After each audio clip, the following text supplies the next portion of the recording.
Oh yeah, well that's the problem. Is the Ceruleans will breathe out a substance whose auto ignition temperature is shockingly dangerous. Yeah. Yeah, the moon is full of potholes after me. Yeah. It was a beautiful environment until I showed up.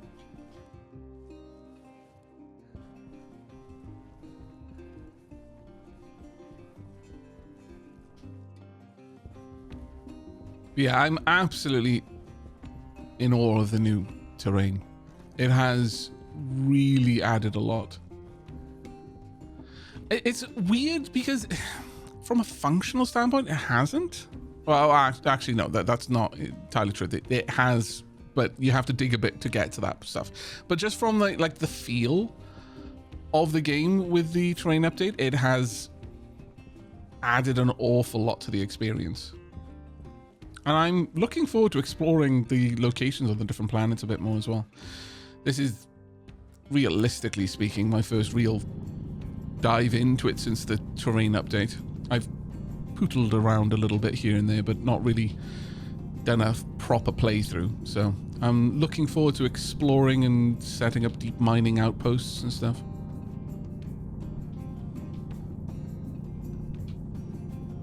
How much can you automate and how easy is it? Oh, you can automate to your heart's content. The easy part is the questionable, but it's as easy as you want to make it. You can get as deep into automation as coding the integrated circuits yourself using an assembly-like language called MIPS. So if you enjoy software coding, then that, as I do, for example, then that would be a great way for you to automate your base, and you can make it do some crazy things, that all the way down to having the base automatically gather resources and manufacture components to keep a certain amount in stock, you know, your traditional mall style thing. You can get to the point where you can practically make it self-sustaining in terms of having a diverse kind of well, I'm struggling for the word, but like a biodome kind of environment where it's got enough biodiversity that it's producing a sustaining environment of oxygen and water and CO2 and making volatiles out of breaking down biomatter and fertilizers and all of that. And it can all be done automatically. You can automate mining rockets. I am aware of a device called Amy, which is, I'm sure it stands for something suitably sci-fi sounding. Basically an automatic miner that you need to program yourself effectively to go out and gather resources and bring them back. But there are lots of other options for the mining side of things. Sure, let's go ahead and dig you a bit more. Yeah, a little bit more ice.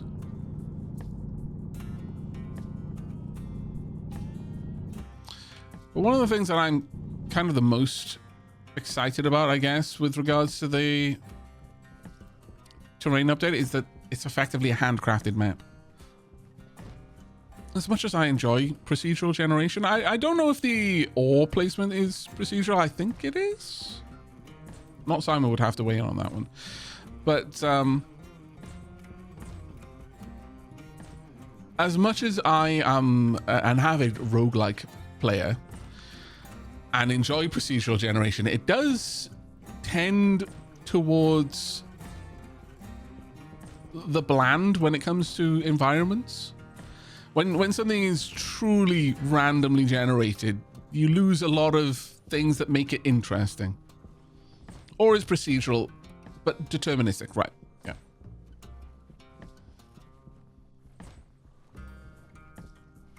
I like the idea of just exploring a place and having a reason to explore it, whereas previously, honestly, you didn't really. Once you got to a certain point, you just basically lived in your base and you never went out anymore. Whereas now there's going to be a reason to go out and establish outposts that mine different materials.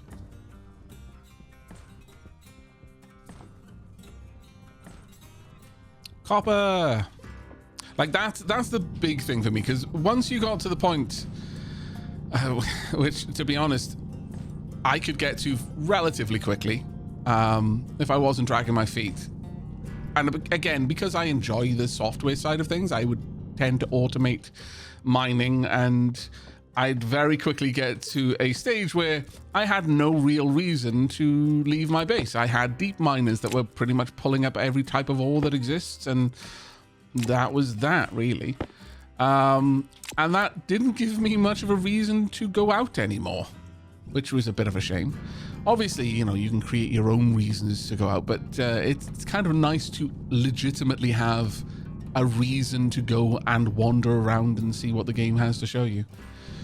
But now that there are distinct regions, and the regions themselves have different deep ores, you'd be inclined to set up deep miner outposts in, you know, potentially quite remote locations, which would necessitate the use of the rovers and the likes, which is quite fun. Because I've never had a reason to build a rover before, outside of, I could. Which is fun the first time, but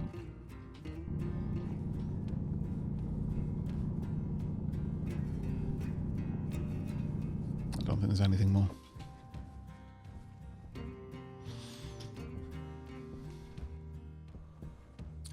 Teamwork says, I agree with pretty much all the reasons for the handcrafted map. My problem is that stellar handcrafted map is that it becomes insanely boring after you've seen it a few times and know where everything is.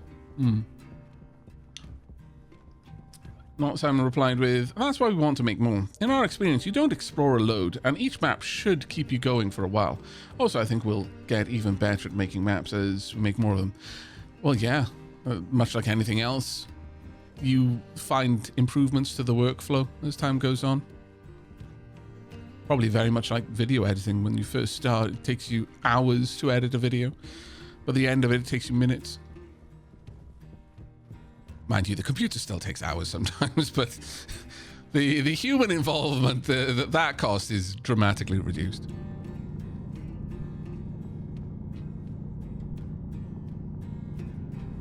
Power low.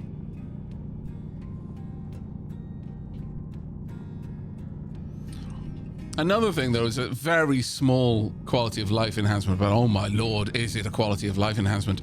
The fact that ores, right there, it's easy with the lamp on, that blue is not the lamp.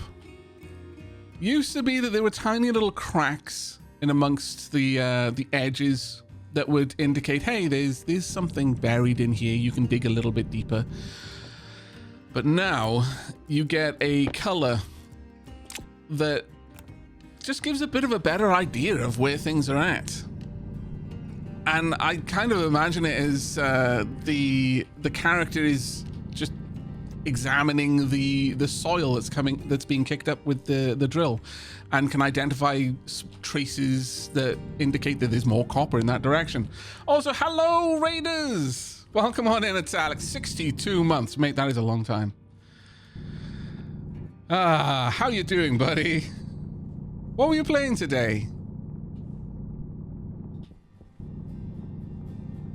We are out doing some mining. We can do a little bit more mining. Tiny little bit more mining. I think that's pretty much it around there. Working my way through, Alien Isolation. Ooh. For Spooktober. I see. I didn't know you were a spooky game enjoyer. I mean, I know you've accidentally spooky gamed yourself, not realizing it was going to be a spooky game. But Alien Isolation is intentional spooky game. Off we go. Wow. On to go. Playing both sides there, yeah. That way you can't lose. I don't know. The deepest part of the oubliette is reserved not for those who fought on the opposing side, but for those who didn't choose a side at all. Even road trains don't get thrown down to that part of the oubliette.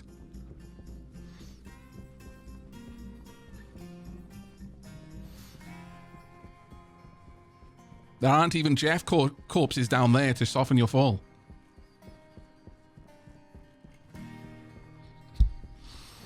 It's Alex said, very rarely. Played a lot of the new Resident Evil games and some weird horror games here and there.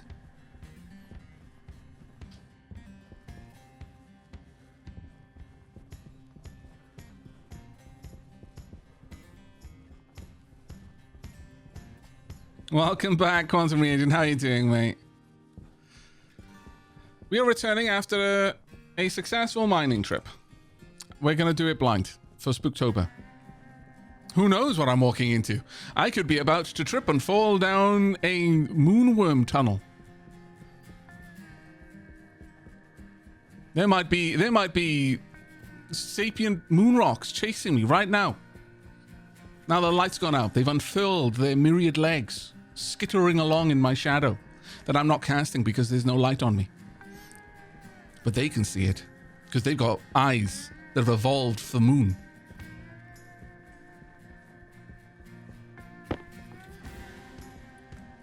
At one moment, I'm going to pull this tracker out, and that faint green glow is going to illuminate something that shouldn't be there. With too many eyes and teeth where there should be none.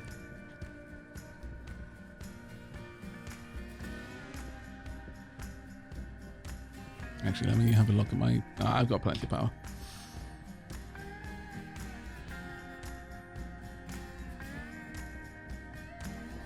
I cannot play spooky games. Hell, I struggled watching Alex play Alien.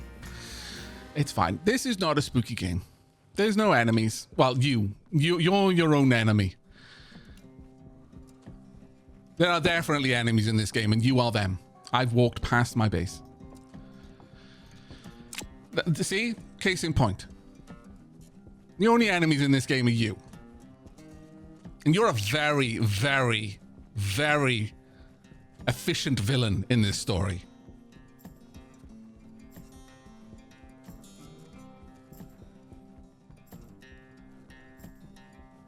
You're not messing around with monologues. You're not messing around with moon lasers. You cut straight to the chase and just like, well, I could like create some elaborate trap using sharks with laser faces, but instead I'm just going to take all your oxygen away. Or I'm going to superheat your backpack and it's going to explode. Or I'm going to forget to load the battery into my tracker and then I'm going to get lost in the middle of a Martian storm. It's great.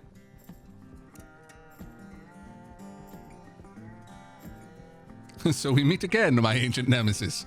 Me. That is exactly true.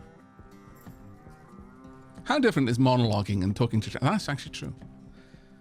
Wow, maybe I am a Bond villain. Okay, so new plan. I will finish the renovation on my living quarters, but then we are turning the workshop into a missile silo. We also need to find somewhere with lava because I need a lava waterfall entrance.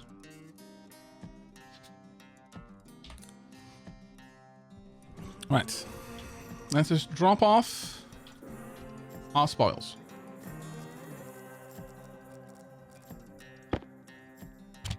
But welcome in, Raiders. If you have any questions at all, then please do ask. I will do my best to answer any of those questions. But if I fail to, we have a dev in chat who might be able to fill in the blanks.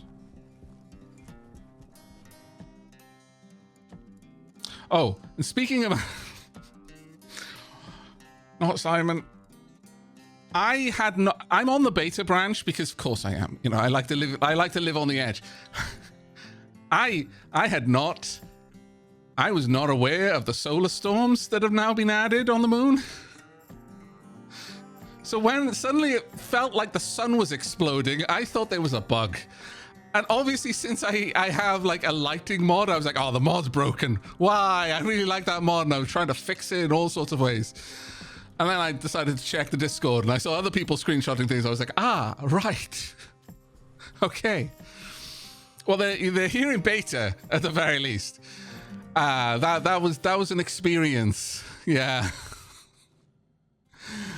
just randomly, it's like, because the worst thing was that I loaded in and the sun was setting on the save and it was completely normal. But then the next morning it just rose and it was this very angry orange color and everything looked hot in a way that is difficult to describe because we're in a vacuum. So it's not like there was heat haze, but somehow it conveyed the feeling of being on fire. On the outside, on the inside, fire everywhere. And then all of my solar panels, because they were like pulling in 400% more power, all of my wires burned out because at that I had 2 solar panels and I was like, I don't need like heavy watt cables. I can have normal cables. No, I cannot. As it happens. The sun punished me for my hubris.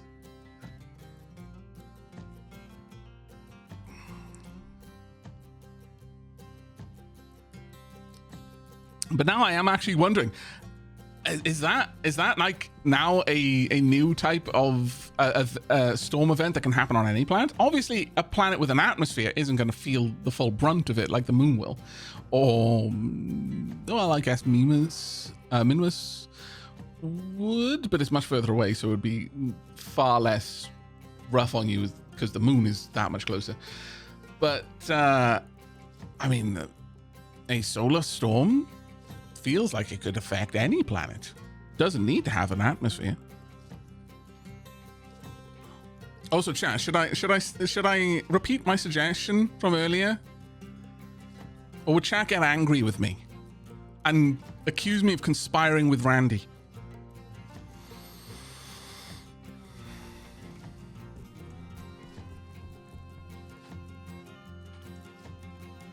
Right, well, loading you up now is going to be a bit of a problem. Hydration critical. Okay, well, that's good enough reason to go inside then, I guess. We will come back out. Oh, I don't need that on now. Let's turn you off. That being said, I could just leave it on, frankly. I always have my tracker with me, so it doesn't seem to hurt the power. Oh yeah, my solar panels are tracking. They're actually really easy to set up with tracking. You don't need IC or like software or anything. You can do it with just 2. On the moon, you can do it with just 2 IO chips.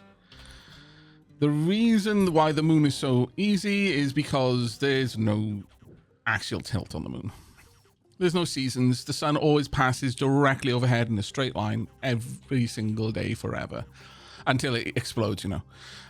But you can just read from a daylight sensor the vertical angle of the sun and then send that to all regular solar panels. Fixed ones obviously can't track, but I have them there pointing towards dawn just in case for some strange reason my base is completely drained of power, even though pretty much every system has an independent APC with a large battery. But in the event that somehow they all drained, when the sun rises, these static solar panels will catch the first rays and will bootstrap the system. And then the tracking solar panels will reorient and start drinking in the light, the sun's rays. But yeah, it's very simple here. If you're on a planet with seasons, then you need 2-axis tracking, which is more complicated with basic chips. I personally wouldn't want to program it with just the basic IO chips. I would go for actual integrated circuit and code it through software. But you could do it. It's probably just like 4 or 5 chips or something like that. Actually, it might just be 4 chips, thinking about it. Either way, like at that point, it's approaching the cost of an IC circuit board in terms of power. I think because the basic IO boards are pulling 10, whereas the IC one is pulling 50. And at that point, it's like, it's only a couple of lines of code in an IC circuit.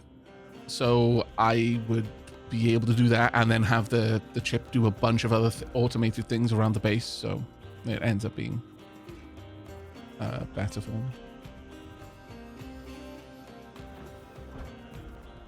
The fixed, well, okay, so there's lots of ways that you can manage your power to prevent it from having any kind of burnout. Oh, brownout. Sorry, I misread. Yeah, they're basically there to as an anti-brownout protection. On the moon, at least as far as I can see, the solar storm does not in any way damage your devices, unlike like a atmospheric storm on like Vulcan or Venus or something like that.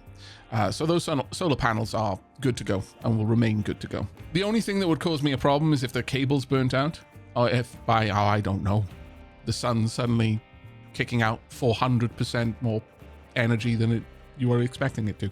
I don't just, off the top of my head. I was so confused. It was literally at the beginning of the stream. I was like, is my save broken? What's going wrong? Don't give them any ideas. They've already done it. That's why I was running around like a headless chicken trying to work out why the sun was exploding.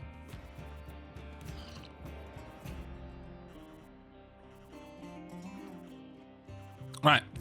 I need to have a drink. I need to have an eat. Helmet off. Suit off. Actually. Let's get that battery recharged. Let's also release this. There we go. Is this primed for O2? It does appear to be. Let me just double check though. That is not how we check.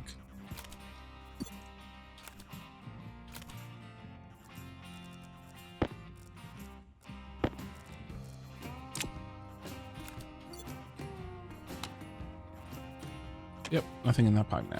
Good.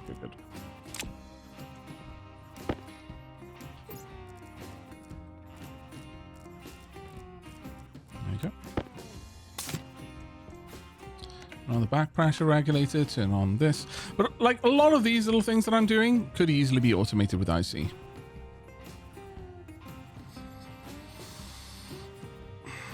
I've been out of the loop with this game. Didn't realize you could play on places other than Mars or the Moon. Oh yeah, no, absolutely. There are, how many planets are there? There's Moon, Mars, Europa, Minmus, or is it Mima? Honestly, Kerbal Space Program is overwritten parts of my brain, I'm fairly certain. We've got Mercury and Vulcan.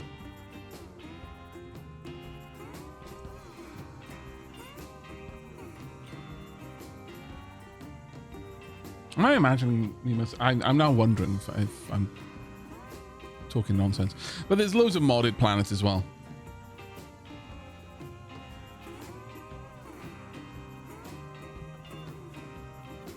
No, I'm not venting air, but that is showing the movement of air in the base. So this vent was pulling in air to filter it for O2, and so a lot of the air was flowing across the base in that direction. Mimas is the harder moon rock. There we go. Yeah, it is there. Mimas. Right. All right. I guess I could drink.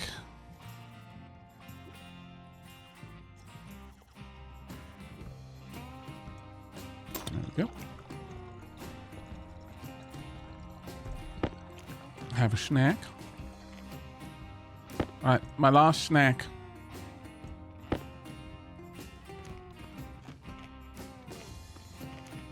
Sadly, that is the last time for a long while that we're going to be able to drink above 100% hydration. I very much like the fact that the quality of your food has a tangible benefit. You know, there's a reason not to just eat raw potatoes. The better the food you eat, the better your mood, first and foremost, which in and of itself is a benefit, because the happier you are, the less stressed you are. The less you drink, I think it might affect how deeply you breathe as well. Like you might be hyperventilating or something. But you can overhydrate effectively. So I'm at 121% hydration. So it means I don't need to drink as often.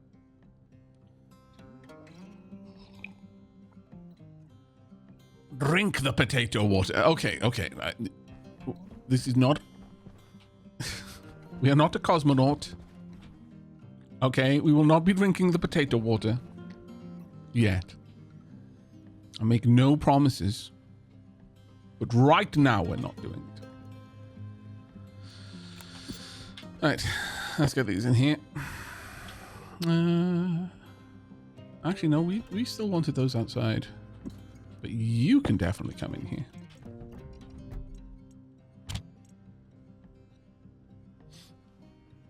When do we get mystery? This is not astronauts. Though it is Space Station 13. It does have Space Station 13 DNA in it. So you know what? Actually, mystery meat is probably not that unreasonable of an expectation. But as far as I'm aware, there is no means to have mystery meat yet. There are only chickens. You cannot breed and devour monkeys. The hairless ones or the hairy ones. And I'm fairly certain that you don't have to worry about clowns. Fairly certain. While the risk of space clowns is low, it's probably not zero. Probably.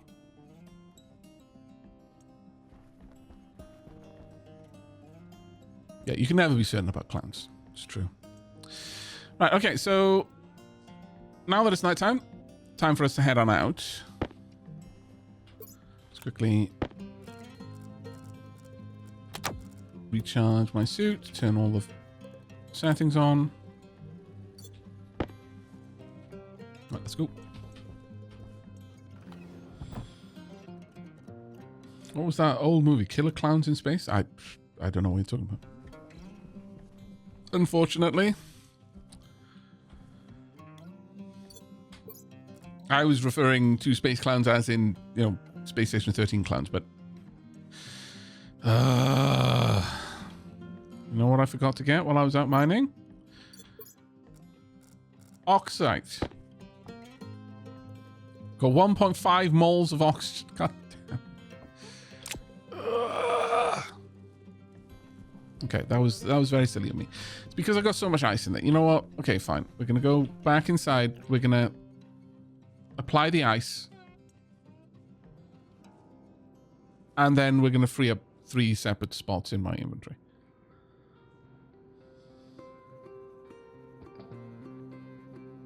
Could also be a European clown. Is that how it works? All right. Turn you on.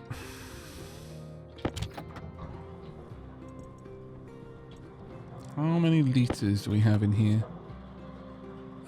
79 liters out of a 1,350 liter capacity. You've got room.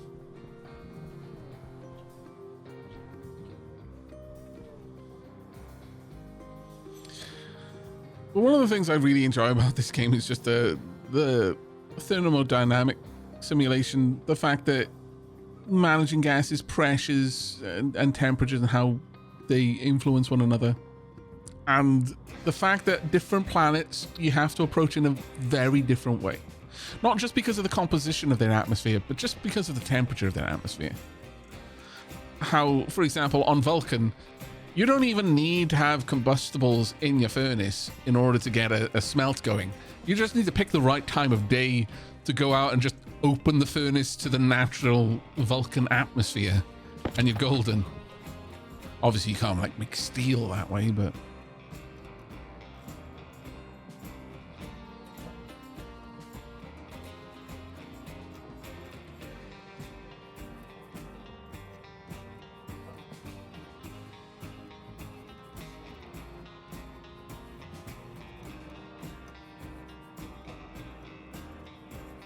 Yeah, since we were talking earlier about astronauts and the kind of where these two sit in terms of difficulty and like simulation fidelity. While Astronauts is primarily a role-playing game over a survival crafter, I would say it's like a somewhat of a life sim economic kind of focus with survival elements. They do have quite a lot of similarities in terms of their overall kind of simulation fidelity. Stationeers is much more like detailed with the simulation, but as I mentioned earlier, I do feel that they're much more you know, the whole saying of, you know, not even the same league. They're definitely in the same league. They're just different places in the league.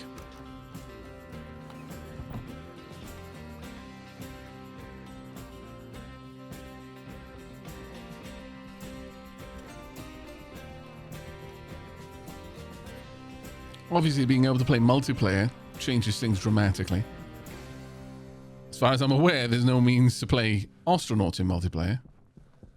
Which is possibly for the better, honestly, considering some of the jank sometimes. Whereas, probably one of the easiest ways that I could suggest to make Stationeers easier if you're having trouble is play with someone else. Bring a friend. It's dangerous to go alone. Hey, Vladimir, I'm having a great day, mate. Hope you are too. Right. No, that's nitrice. Wait. No. Give me a second. How much?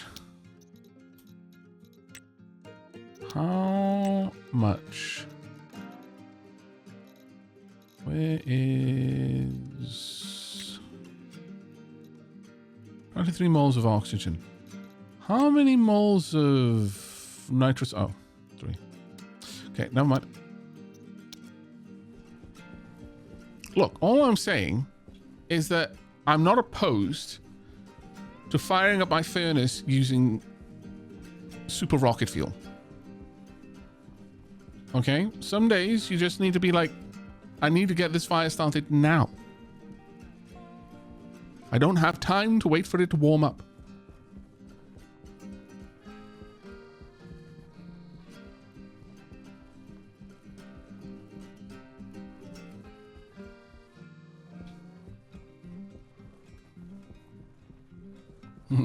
I want to smelt a bunch of steel. I'm just going to toss 2 stacks of volatiles and 1 stack of oxalite into the furnace and hit the button. I mean, you might smelt the steel pretty quickly. Along with the rest of you, actually.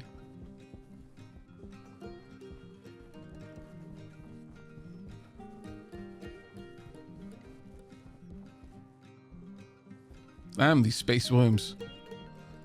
Look at how they're messing up this environment. Someone should tell them to stop just going around randomly eating holes into the moon.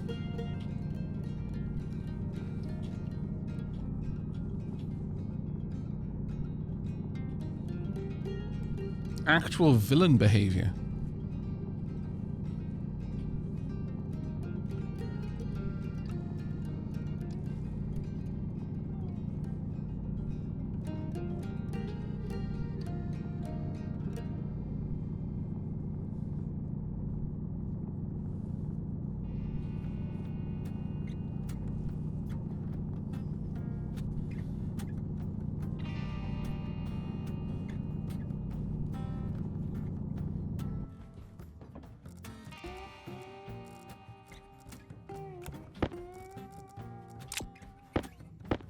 Good enough.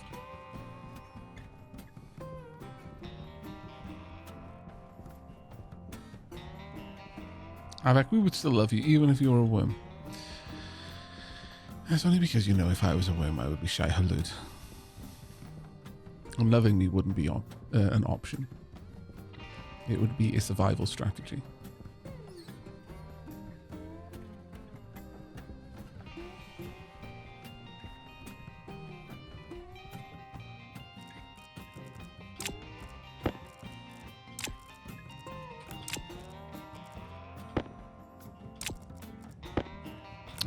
Pop out the tracker. I know I've got the beacon turned off, but I remember the coordinates, roughly speaking. Certainly enough to point me in the right direction, at least. We are way off. I need to work out. Oh. Wait. The beacon is still on. Looking at the coordinates, like, hang on a sec. Beacon just literally just lit up below. It's like, hey, notice me. Notice me. I'm here. Would like to help.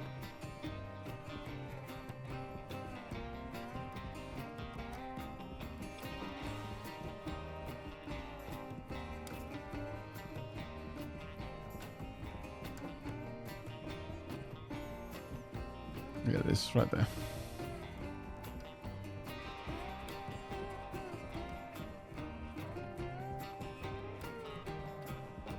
Here comes the sun, apparently. Oh no, it's the light. No, here comes the sun. Ah! I forgot. Sun is a deadly laser.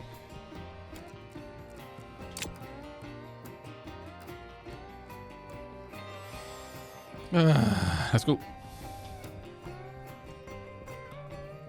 Sadly, power is starting to go down a little bit. Well, okay, let's turn this off now then.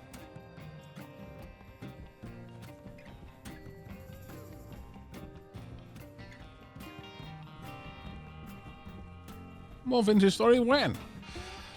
I imagine with the next update or two. I think the community did a lot of the last one. We need a little bit of time to reset. Oh, unless you're asking for the vaults. Yeah, I've got more to upload. If that's what you were asking, Starch Master.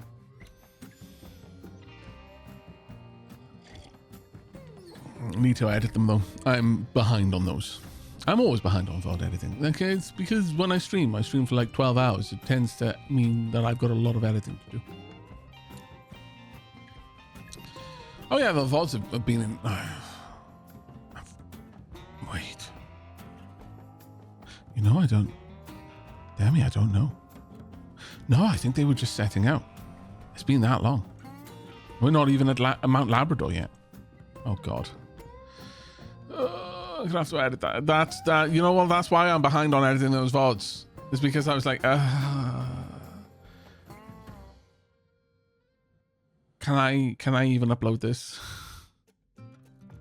All it is my misery trying to lead a bunch of Labrador puppies like 15 kilometers without them stopping to smell every flower and bee they come across.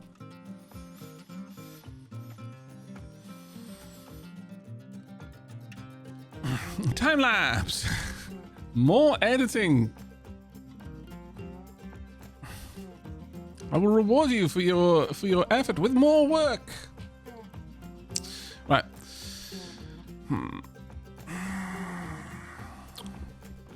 Now, what would be great is if I had a little chamber that I could stand inside. Oh, wait. Oh, actually, this might work. Punk. How about I prepare these? Can I? Yes, I'm not in direct sunlight. The sun has no power over me. Glorious. We will add this right there. Now. Oh, no. Oh, no. I thought I was being so clever. Oh, I need to throw it in there. Bugger. Ah, it's not it. No. Damn it. I don't think I can get them in there. Also, I don't think I want 8 on second thoughts. Actually, maybe I should have 8. No, I don't. I don't want 8. That would be way too much. Split it in half.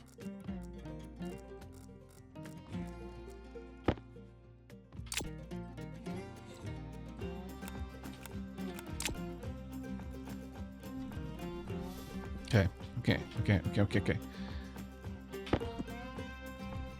Did all 3 get in there? No, they did not. But some got in there. Not sure how many. Oh. But some did.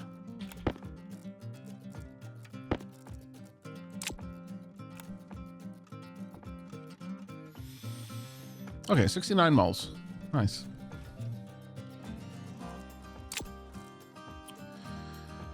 Alright, so I'm going to need 8 of these.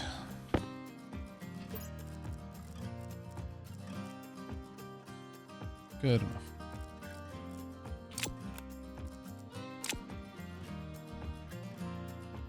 Okay. Ready? And the furnace is alive! That's right. Excellent. Just keep getting hotter.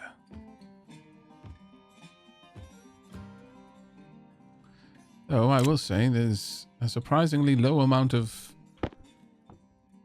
oxides in there. Considering. I need a little bit more oxygen. You know what? 5 is good enough. Way too much, in fact.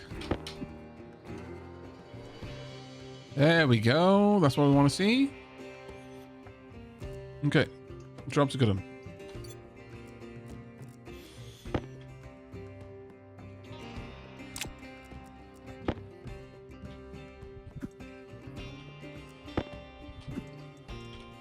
Only copper.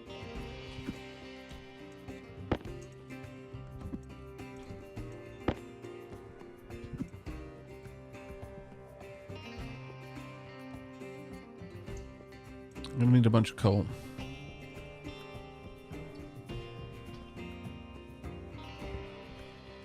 Should be a bit done there, but... Full Wind Badger, thank you very much for the bits, mate.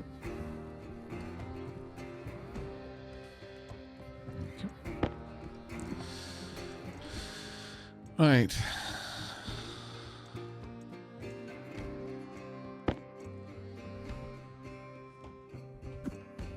Let's get you on the go. And then I'm going to make some steel.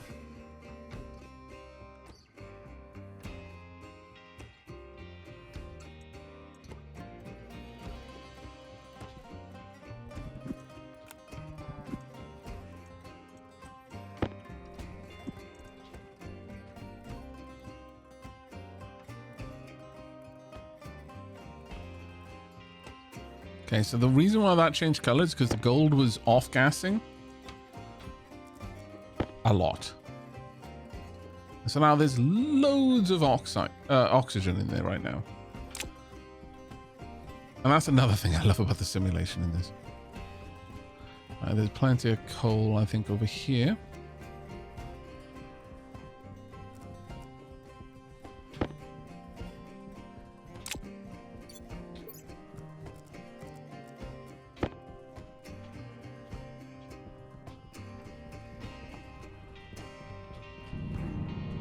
Need at least 1 stack to make the steel that I want.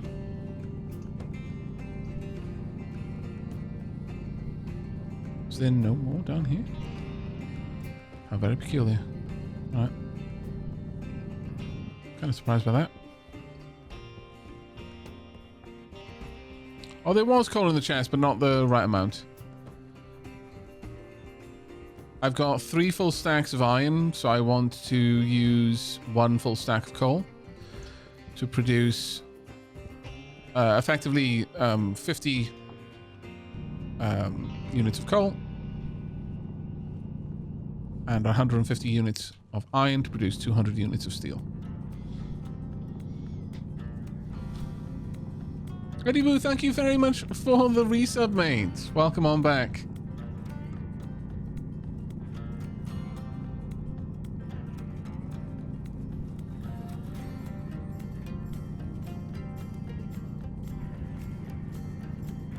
This.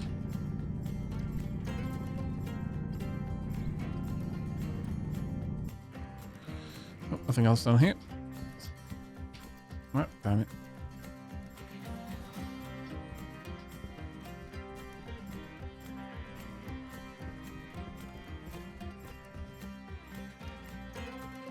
Is that over there? No, that is iron. Alright, well, there's some coal over here.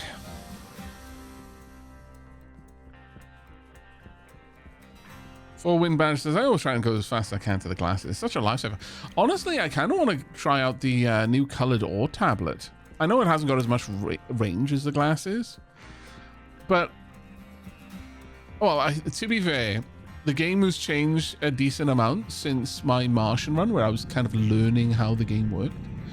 And then I had a brief stint just trying out Brutal and Stationeers difficulty on the moon. Just to prove that I could do it for myself, really. And back then, I often... this was before the terrain update, to the point where you had different areas for like deep miners and stuff. So I generally found that instead of racing towards the glasses, I just raced towards deep miners and the combustion centrifuge. And then it was like, I don't need to mine. I've got infinite resources. The only things I don't have is ice, but that's easy enough.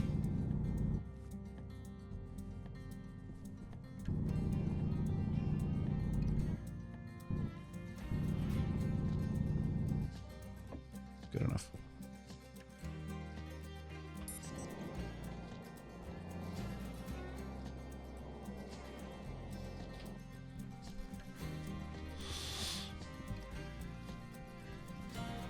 How's the coal on the moon? Okay, so this is a common question, and you're not wrong to ask it. There are lots of, like, I guess, in universe ways that it could be explained. Perhaps meteorites or something brought actual coal. But oh god. All right, never mind. I did turn her off, didn't I? It's fine. Actually, I will keep that on though.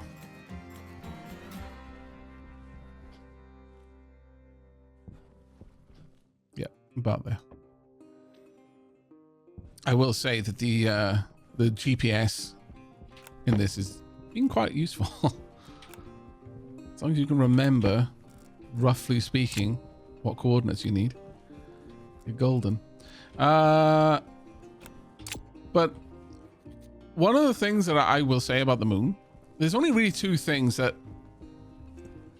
broadly speaking, we can't say with confidence that we have on our we have on our moon. So let me just double check something quickly. Ingot, steel, what do I need for that?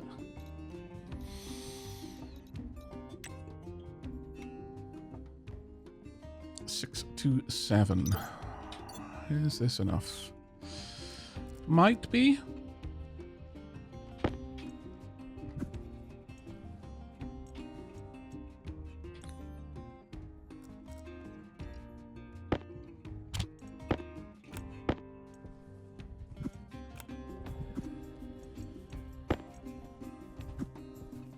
We'll see. But there's only two things that are present on the moon in Stationeers that haven't been found in samples on our moon. That is nitrice and coal. Those are the only two things. Did we just drop below temperature?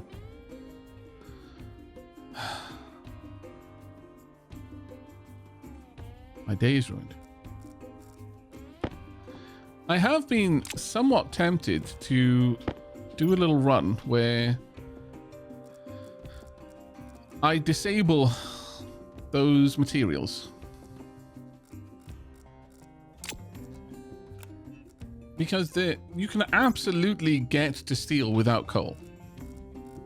You'd need to go the route of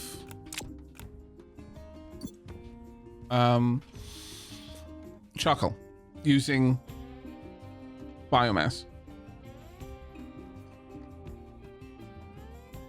Soup is the only thing that we don't. Okay, fair. And Wensleydale, I suppose. Huh. Did I say that something wrong? Oh, is the pressure wrong? Surely not.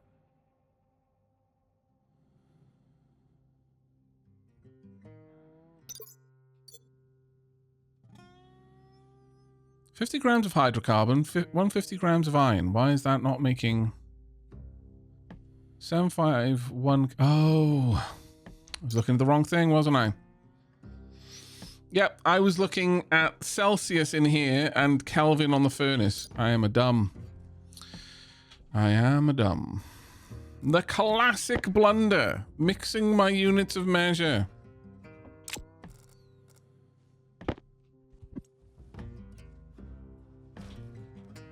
Let's toot the flute. Just a little bit. This is getting quite full now. Toot the flute a little bit more.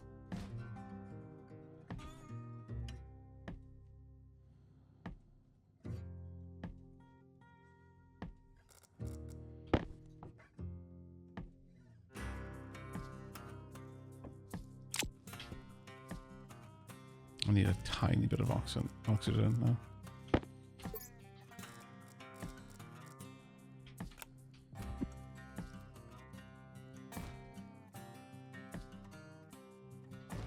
There you go. Steel get. Thank you.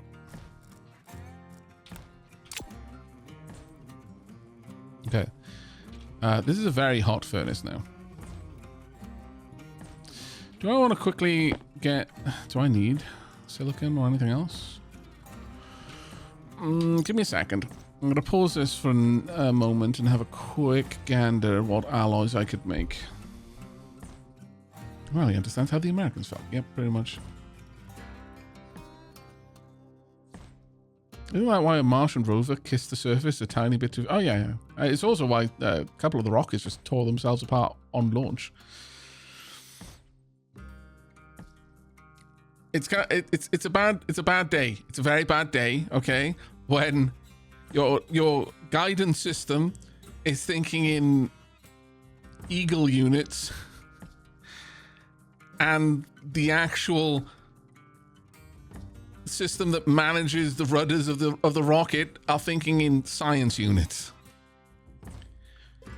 It tends to result in far too small corrections to course or entirely unacceptably too massive corrections to course.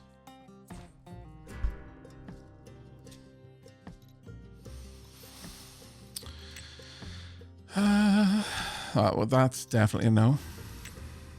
That could be a yes. Copper and nickel. Constantine.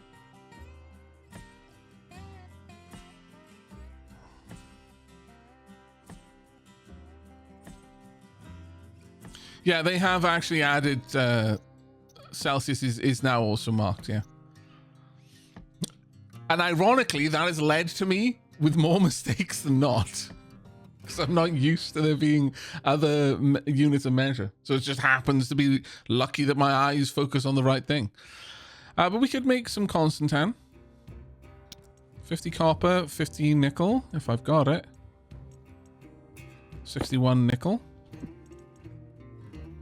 Lots of copper. Okay, I would like you in there. And you. And I want you to turn on and for you to empty out.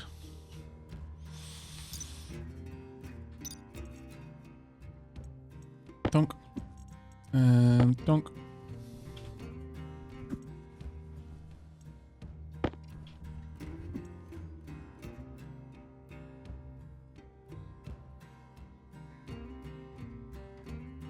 Really? Please don't tell me. No, we're good. No, we're not. God damn it. I was a fool. Fool to believe. We've got an excess of all.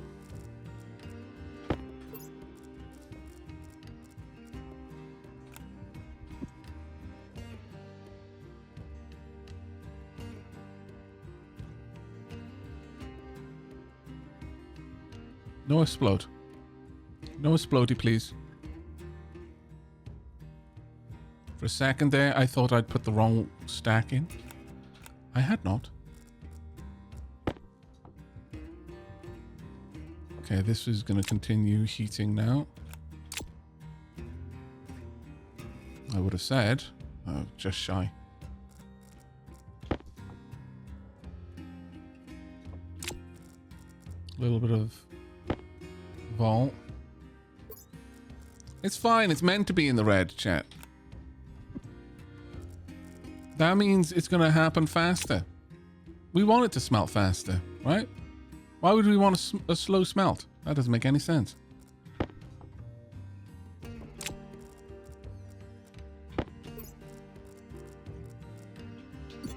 Ooh! It was intentional. It was a demonstration. That's what that was. That's all it was.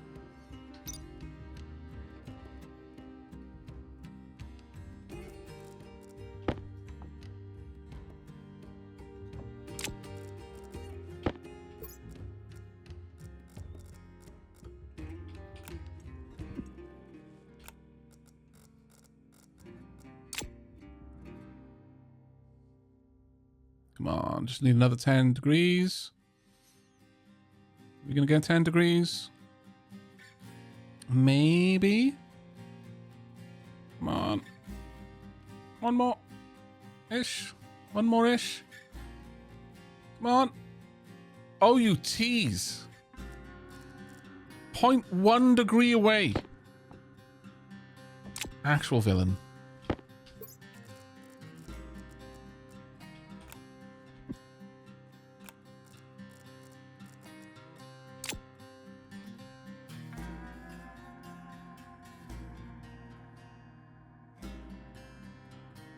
Rolling these oxide now. This is a terrible way to do this. I'm just being so lazy that I am effectively throwing away my resources.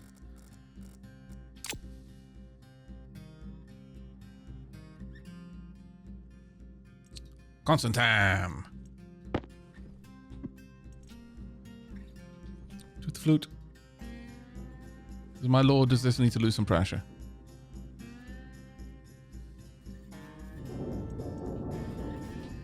Oh. Ah. So you know how I said it's fine. It's not making any noise.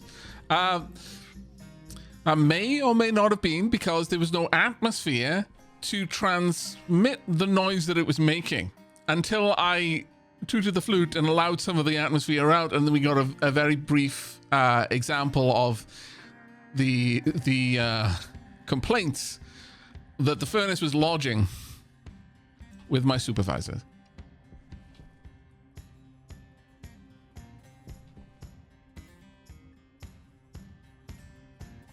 Can you ever create an atmosphere on the moon? There is no terraforming in the base game. There are mods that allow terraforming, but not of the moon. I mean, wouldn't really make sense. The moon doesn't have an atmosphere. Well, it does. Well, okay, the moon doesn't have what you can conventionally consider an atmosphere because it just doesn't have the mass to hold on to it. See.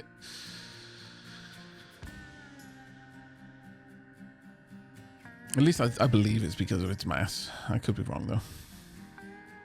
Could just be that there was never enough stuff here that would have allowed for one to develop. Right, okay. So, pause that for a moment. Constantan, get. Electrum needs way less. Invar, iron and nickel. I don't have enough nickel left. Big sad. Okay, we've got Constantan at least.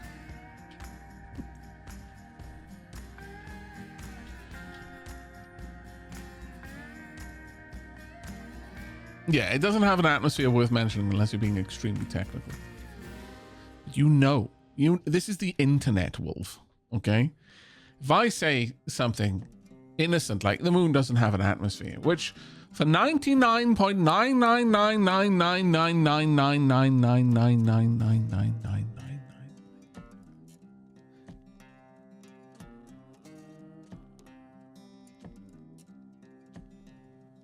percent of uses, someone will comment and well, actually, as they adjust their spectacles along the bridge of their nose.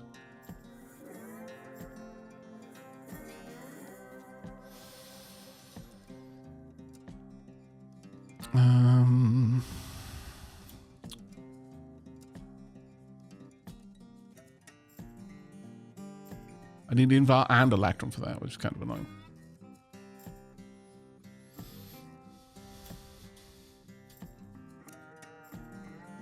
Okay. Not a big stressor for me. But I am thinking we want to go out and get some nickel. Got plenty of copper. We've got enough steel and enough gold to make Electrum. So yeah, I think maybe a wander out wouldn't be a terrible idea. But before we go, let's actually deal with some of the stuff that I've been putting off.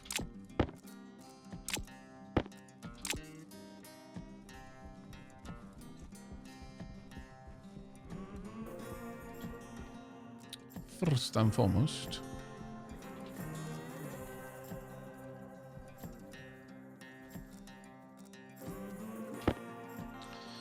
let's hop that on. Dunk.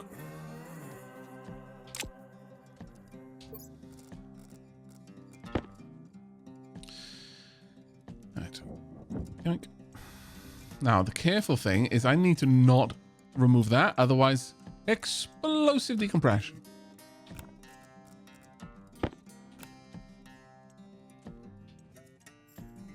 Very specifically, only want the outside bit. Not the inside bit, the outside bit. No, come back.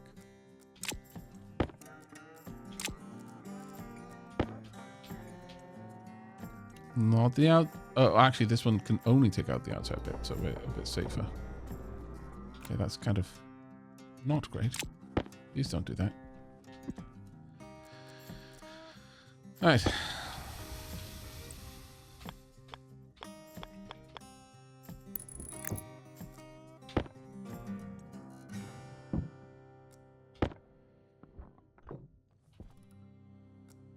Okay, that's one bit done.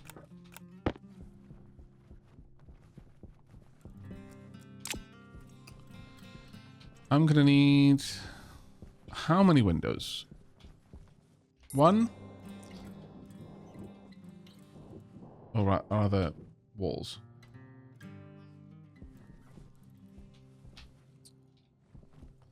One, two, three, four, five. Only five. Actually, that's not too terrible.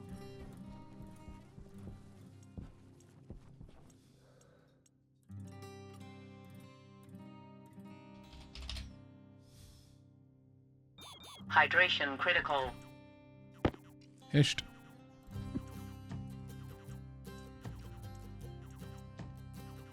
So let's get 5 of these walls.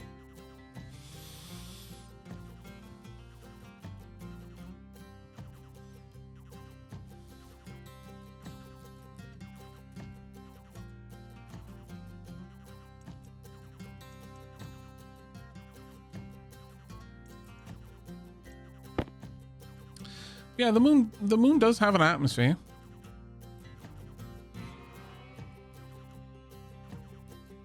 Whether it had more of one at one point and has just been shedding it slowly, or whether it has just been stealing ours like a thief in the night. I couldn't tell you.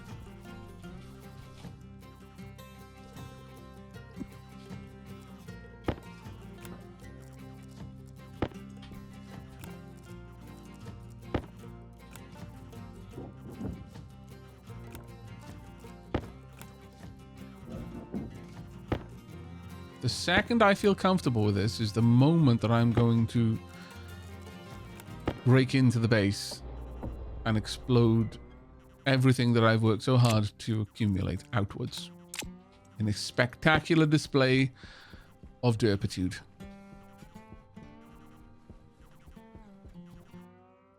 Yeah, the Ixion soundtrack is pretty amazing.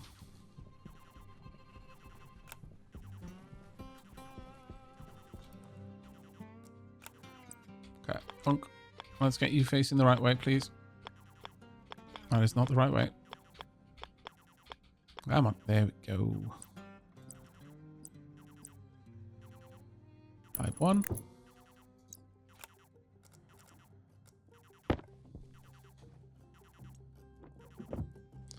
Done.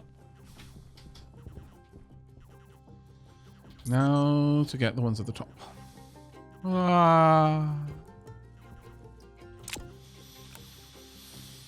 Right, I want glass first.